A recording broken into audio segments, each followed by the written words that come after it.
Selamat datang dalam dialog perdebatan yang mengangkat tema penting dan abadi, dari mana moralitas berasal. Hari ini, kita akan mendengarkan pandangan dari dua sudut yang berbeza. Di satu sisi, ada perwakilan dari pandangan teis, yang meyakini bahawa moralitas bersumber dari Tuhan atau nilai-nilai religius. Di sisi lain, ada perwakilan dari pandangan etis, yang berargumen bahawa moralitas bisa lahir dari akal manusia, empati, dan kontrak sosial tanpa perlu dasar ketuhanan. Perdebatan ini bukan tentang menang atau kalah, tetapi tentang membuka wawasan, memahami perspektif lain, dan menggali lebih dalam akar nilai-nilai yang membentuk perilaku kita sebagai manusia. Mari kita simak dan hormati setiap argumen yang disampaikan, kerana dari dialog, pemahaman bisa tumbuh. Terima kasih. Saya percaya bahwa moralitas bersumber dari Tuhan. Tanpa Tuhan sebagai standar moral yang absolut, baik dan buruk akan menjadi relatif.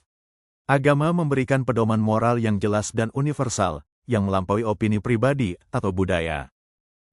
Terima kasih. Saya berpendapat bahwa moralitas bisa dan memang berasal dari manusia sendiri.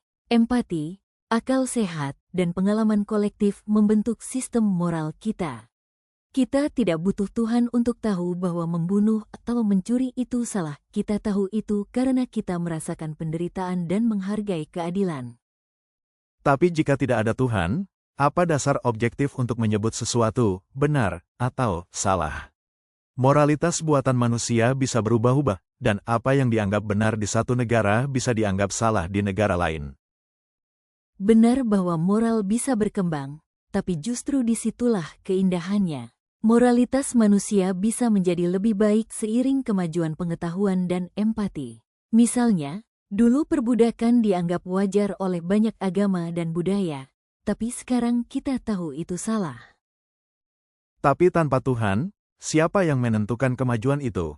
Jika hanya berdasarkan kesepakatan sosial, bukankah itu berbahaya? Apa yang terjadi jika mayoritas setuju pada sesuatu yang tidak bermoral? Itu sebabnya moralitas harus dibangun di atas prinsip rasional dan kemanusiaan. Kita punya kemampuan berpikir kritis dan empati. Kita bisa mengembangkan prinsip universal seperti hak asasi manusia, yang tidak bergantung pada satu agama. Namun, saya percaya bahwa moralitas sejati harus punya dasar yang lebih tinggi daripada manusia. Tuhan memberikan nilai-nilai kekal yang tidak terpengaruh oleh perubahan zaman. Tanpanya, semua hanya opini. Saya menghargai keyakinan itu, tapi saya percaya kita bisa bersikap moral tanpa harus takut hukuman atau mencari pahala. Menjadi baik karena kita peduli, bukan karena diperintah, justru lebih tulus. Bagi saya, moralitas berasal dari Tuhan.